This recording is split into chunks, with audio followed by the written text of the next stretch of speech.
Hello दोस्तों, बहुत बहुत स्वागत अभिनंदन एक बार फिर से RDX गुरु में। दोस्तों, हम मध्यकालीन भारत का इतिहास पढ़ रहे हैं। उसमें आज नया लेक्चर शुरू करेंगे। लेक्चर 8 होगा हमारा। क्या है उसमें? उत्तर भारत और दक्कन के राजवंश, दक्कन के राजवंश और उत्तर भारत के बारे में पढ़ेंगे। चलो तो शुरू करते हैं। पहला क्वेश्चन है, जौनपुर नगर निम्नलिखित में से किसकी स्मृति में, मतलब किसकी स्मृति में बनवाया गया था? तो देखो किसकी, मोहम्मद बिन तुगलक। देखो ऐसे में दो क्वेश्चन बनते हैं। मोहम्मद बिन तुगलक की स्मृति में बनाया था। किसने बनाया था? फिरोज शाह तुगलक ने बनाया था। फिरोज शाह तुगलक के चचेरा भाई था जो ना, ये मोहम्मद बिन तुगलक, इसका दूसरा नाम था जौना खां। इसी की याद में इसको बसाया गया था। किसको? जौनपुर नगर को। चलो अगला देखते हैं। सरकी सुल्तानों के शासनकाल में निम्नलिखित स्थानों में से किसे पूर्व का सिराज, किसे कहा जाता था पूर्व का सिराज? जौनपुर को। देखो जौनपुर को पूर्व का सिराज कहा जाता था। इब्राहिम शाह सरकी, इसका कार्यकाल है 1402 से 1436। जौनपुर के सरकी वंश का सबसे महान शासक था। यह कला का प्रेमी था। इसके शासनकाल में एक नवीन प्रकार की शैली, कौन सी? सरकी शैली विकास हुआ। ये शैली साधारणतः इसमें मीनारें हटा दी गई और इसमें हिंदू हिंदू प्रभाव झलकने लगता है। इसी के समय इसने स्वयं सिराज हिंद की उपाधि धारण की और इसके समय में जौनपुर जौनपुर की संस्कृति चारों ओर फैल गई, इसलिए इसे भारत का सिराज कहा जाने लगा जौनपुर को। तो सी ऑप्शन सही है। जौनपुर राज्य का अंतिम शासक कौन था? तो कौन था? जौनपुर राज्य का अंतिम शासक था भैया हुसैन शाह। हुसैन शाह। देखो, मोहम्मद बिन तुगलक का वास्तविक नाम था जौना खां। इसी की स्मृति में इसकी स्थापना हुई थी। किसकी? जौनपुर की, जौनपुर नगर की किसने? फिरोज शाह तुगलक ने स्थापना की। लेकिन इसी के समय में 1394 ईस्वी में मलिक सरवर नाम के एक लीडर या नेता ने जौनपुर में स्वतंत्र सर की राज्य की स्थापना कर दी। किसने? मलिक सरवर ने। और ये आगे काफ़ी समय तक चलता रहा, 85 वर्षों तक शासन किया इसने। और भैया आगे चल के 1479 में बहलोल लोदी ने इसके अंतिम शासक, ये सरकी वंश का ही अंतिम शासक था हुसैन शाह। हुसैन शाह सरकी को पराजित करके और जौनपुर को पुनः दिल्ली में मिला लिया, है ना। सरकी वंश को समाप्त किया और दिल्ली में मिला लिया इसको। अगला है, कश्मीर का अकबर किसे कहा जाता है? तो जैनुल आबदीन को कश्मीर का अकबर। क्यों? क्योंकि जिस तरह अकबर धार्मिक सहिष्णु था, उसी तरह से ये भी सहिष्णु था, जैनुल आबदीन। तो इसके कामों की वजह से इसने, देखो क्या क्या काम किया, आपको पता चल जाएगा, उनसे अपने आप पता चल जाएगा कि कश्मीर का अकबर था कि नहीं। इसने जजिया कर हटा दिया, जो हिंदुओं पर लगता है ना जजिया कर, उसको हटा दिया। गोहत्या को निषिद्ध कर दिया। महाभारत, दशावतार और राजतरंगिणी का किसमें? फारसी में अनुवाद करवाया। जैन प्रकाश, जैनाभिलाष नामक ग्रंथों की इसी के टाइम पर रचना हुई। तो इसीलिए ये धार्मिक सहिष्णु था, इसलिए इसे उस टाइम का कश्मीर का अकबर कहा जाता था। तो डी ऑप्शन सही है। अगला देखते हैं, जैनुल आबदीन द्वारा पूरी की गई कश्मीर की जामा मस्जिद प्रभावकारी विशेषता, इनमें से क्या विशेषता है जामा मस्जिद की जो जैनुल आबदीन ने बनाई? तो वो सहिष्णु था, इसलिए देखो उसमें बुर्ज भी हैं। ये हो गए मोहम्मदन मुस्लिम संबंधित, बौद्ध पैगोडा बुद्धों संबंधित, और फारसी शैली अरबों। तो ये देखो उसमें बुर्ज भी हैं, बौद्ध भी हैं, बौद्ध पैगोडा भी हैं और फारसी शैली भी, यानी तीनों उसमें योग्यताएँ, तीनों जो हैं विशेषताएँ मिलती हैं। ये ऑप्शन बी इज करेक्ट। अगला, निम्नलिखित में से कौन सा विद्वान कुंभा के दरबार में नहीं था? तो कुंभा के दरबार में भैया जिन विजय सूरी यानी मुनि जिन विजय सूरी नहीं था। ये कब था? ये था अकबर के दरबार में। अकबर ने इसके प्रभाव में आके कुछ दिनों तक जैन धर्म भी स्वीकार किया था, मुनि जिन विजय सूरी के में। ये अकबर संबंधित था। अगला देखते हैं। अब इनमें इसको बताना है आपको कि कौन सा सही सुमेलित है। चंपक मध्य भारत में था, दुर्गर जम्मू कश्मीर, कुलूत मालाबार। तो भैया केवल दो ही सही है, पहला गलत है, तीसरा भी गलत है। क्यों? चंपक और कुलूत जो है ना, ये भी हिमाचल में है, हिमाचल में। चंपक चंपक और कुलूत दोनों हिमाचल में पड़ते हैं, दुर्गर जम्मू कश्मीर में। तो केवल दो सही, यानी बी ऑप्शन सही है। ठीक है, अगला देखते हैं। बहमनी राज्य की स्थापना किसने की थी? तो बहमनी राज्य की स्थापना अलाउद्दीन हसन ने। अलाउद्दीन हसन गंगू नाम का एक व्यक्ति था जिसने 1347 में किसकी? बहमनी राज्य की स्थापना की। अच्छा, बहमनी साम्राज्य की नींव इसी ने डाली, गुलबर्गा को अपनी राजधानी बनाया। और इसने इसका नाम, गुलबर्गा का नाम क्या रखा? एहसानाबाद इसका नाम रखा।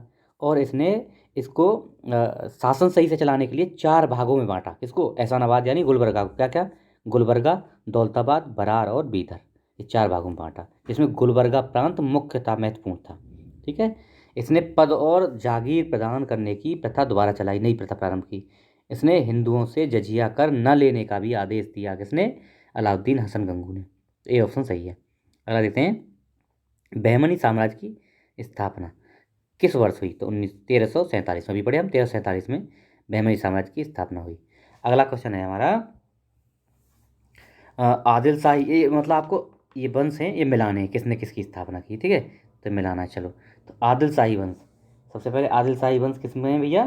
तो ये है बीजापुर में आदिल शाही। कुतुब शाही गोलकुंडा, 3 हो गया, कुतुब शाही गोलकुंडा। और निजाम शाही, निजाम शाही अहमदनगर में, निजाम शाही अहमदनगर, अहमदनगर। और सरकी शाही कहाँ? जौनपुर। तो देखो सरकी शाही 4 है तो कन्फर्म था हमको, तो डी का 4 देखो किसमें, 2 में है। उसके बाद देखना भैया कुतुब शाही गोलकुंडा 1 का 3, तो ये हो गया ना केवल, ये नहीं, ये नहीं, देखो सर की साई जौनपुर हो गया, तो ये कौन सा हो गया? ए का हो गया। एक मिनट इसको सेट करने दो पहले। हाँ हाँ, चलो, तो कौन सा हो गया? ए का 3 हो गया। आदिल शाही बीजापुर, आदिल शाही बीजापुर 2 हो गया, और 4 हो गया लास्ट में सर की साई, सर की साई जौनपुर हो गया, हो तो शाही 3, तो 2 3 1 4 है, 2 3 1 4 है ना, डी ऑप्शन सही है, डी ऑप्शन सही है। चलो अगला, निम्नलिखित मुस्लिम शासकों में से किस एक को उसकी धर्मनिरपेक्षता में आस्था के कारण उसकी मुस्लिम प्रजा उसे जगत गुरु, जगत गुरु कहती थी? किसको जगत गुरु उसकी प्रजा कहती थी? तो कौन था? इब्राहिम आदिल शाह। इब्राहिम आदिल शाह को उसकी प्रजा जगत गुरु, उसकी धर्म उसकी धार्मिक नीतियों के कारण, है ना, वो महान विद्या प्रेमी था। उसकी उसे अबला बाबा भी कहा था। क्या? अबला बाबा, यानी निर्धनों का मित्र भी उसका एक नाम था। जगत गुरु अबला बाबा नाम थे उसके, किसके? इब्राहिम आदिल शाह के। सी ऑप्शन सही है। अहमदनगर के निजाम शाही वंश का अंत कैसे हुआ? तो अहमदनगर को मुगल साम्राज्य में मिलाकर हुसैन शाह को आजीवन कारावास दिया, ऐसे हुआ? बिल्कुल सही है, ऐसे ही हुआ था। देखो, शाहजहां ने छल बल से अहमदनगर पर अधिकार कर लिया। निजाम शाही सुल्तान हुसैन शाह निजाम को बंदी बनाकर ग्वालियर के किले में नजरबंद रख दिया गया। और 1632 में शाहजहां ने महावत खां के नेतृत्व में दौलताबाद दुर्ग को जीतने के लिए एक अभियान भेजा, और वो दौलताबाद को उसने जीत लिया महावत खां ने। उसके बाद सुल्तान हुसैन शाह को बंदी बनाकर अहमदनगर राज्य को मुगल साम्राज्य में मिला लिया। तो ये ऑप्शन सही है। अगला देखते हैं, वह युग्म जो सही सुमेलित नहीं है, इसको इंगित करना है। तो बाज बहादुर, अब आपको मिला ना, इसमें कौन सा नहीं है? बाज बहादुर मालवा सही है, बिल्कुल सही है। उसके बाद कुतुब शाह गोलकुंडा, बिल्कुल सही है, ये भी सही है। सुल्तान मुजफ्फर शाह गुजरात, ये भी सही है। यूसुफ आदिल शाह अहमदनगर, नहीं भैया, यूसुफ आदिल शाह बीजापुर से संबंधित था। कहाँ से? बीजापुर। यूसुफ आदिल शाह बीजापुर से संबंधित था, अहमदनगर से नहीं था, ठीक है, तो डी ऑप्शन सही हो जाएगा हमारा। गोलकुंडा को वर्तमान में क्या कहा जाता है? गोलकुंडा को तो हैदराबाद, आज का जो हैदराबाद है उस समय का गोलकुंडा था, है ना। देखो, बहमनी वंश की राजधानी गोलकुंडा के खंडर आज भी हैं कहाँ? हैदराबाद में। देवगिरी के यादवों ने वारंगल के काकतीय नरेशों के अधिकार में भी रहे। कौन? देवगिरी के यादव। तो मुगल काल में औरंगजेब ने गोलकुंडा के कुतुबशाही वंश का अंत करके, मुगल काल में भैया कुतुबशाही वंश को, गोलकुंडा को जीत लिया था उसने, है ना। पहले किसको जीता था? कुतुब शाह को, गोलकुंडा को बाद में जीता था। तो गोलकुंडा का अंत करके अपने साम्राज्य में मिला लिया था, किसने? मुगल बादशाह औरंगजेब ने। तो ए ऑप्शन सही है इसके हिसाब से।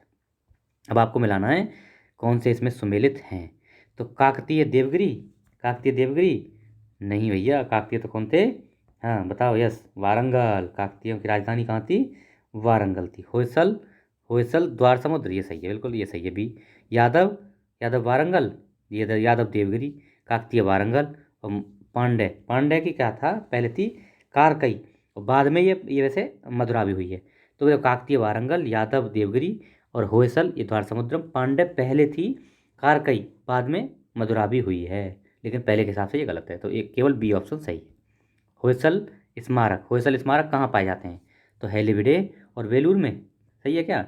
बिल्कुल सही है, हेलीविडे और वेलूर में होयसल स्मारक पाए जाते हैं। होयसलों की राजधानी कहाँ थी? द्वार समुद्रम थी। हेलीविडे कर्नाटक के हासन जिले में पड़ता है भैया। और हेलीविडे के वर्तमान मंदिर होयसलेश्वर का प्राचीन मंदिर इसमें बहुत मुख्य है। ये 12वीं 13वीं शताब्दी में बनाया गया। होयसल नरेश नरसिंह प्रथम के समय में इसका लोक निर्माण कार्य पूरा हुआ। केतमल्ल की देखरेख में शिल्पकार केदराज ने इसको बनवाया। होयसल काल में निर्मित चिन्ना केशव, चिन्ना केशव होयसल काल का ही चिन्ना केशव मंदिर कहाँ है? ये वेलूर में। ये बहुत अपने आप में इम्पोर्टेंट है और बहुत विख्यात है। कौन सा? चिन्ना केशव मंदिर, बी ऑप्शन सही है। अगला, निम्नलिखित स्मारकों के संबंधित शासकों से सम्मिलित कीजिए। दोहरा गुम्बद, देखो हाँ हाँ ये मिलाना है, तो भैया इसमें मिलाना है आपको। दोहरा गुम्बद किससे संबंधित है? आप लोग बताइए, किससे संबंधित होगा?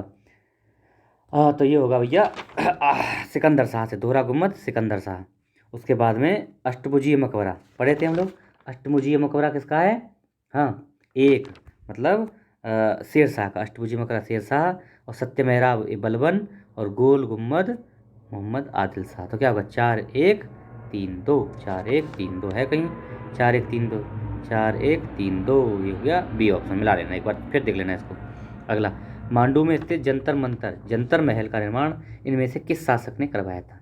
इनमें से किसने मांडू के जंतर महल का निर्माण करवाया था? देखो इसमें क्या है, मांडू में जंतर महल है ही नहीं, है ना। वहाँ क्या है? जहाज महल है। तो जहाज महल है, जहाज महल का निर्माण किसने कराया था? गयासुद्दीन खिलजी ने करवाया था, है ना। तो इसलिए इसका कोई भी ऑप्शन नहीं है, कोई भी ऑप्शन नहीं है। मांडू में जहाज महल है, और मांडू में कोई जंतर मंतर या जंतर महल है ही नहीं, है ना। इसलिए ये ऑप्शन, ये क्वेश्चन हट ही गया। ये मैं दिखाया है आपको कैसे आयोग जो है गलत क्वेश्चन डालता, हर एक आयोग। यूपी का भी दिखा दिया मैंने, आईएएस का दिखा दिया आपको एक में, और इसमें एमपी पीसीएस का भी दिखा दिया, ठीक है। अगला देखते हैं, गुजरी महल किसने बनवाया था? तो गुजरी महल बनवाया था भैया किसने?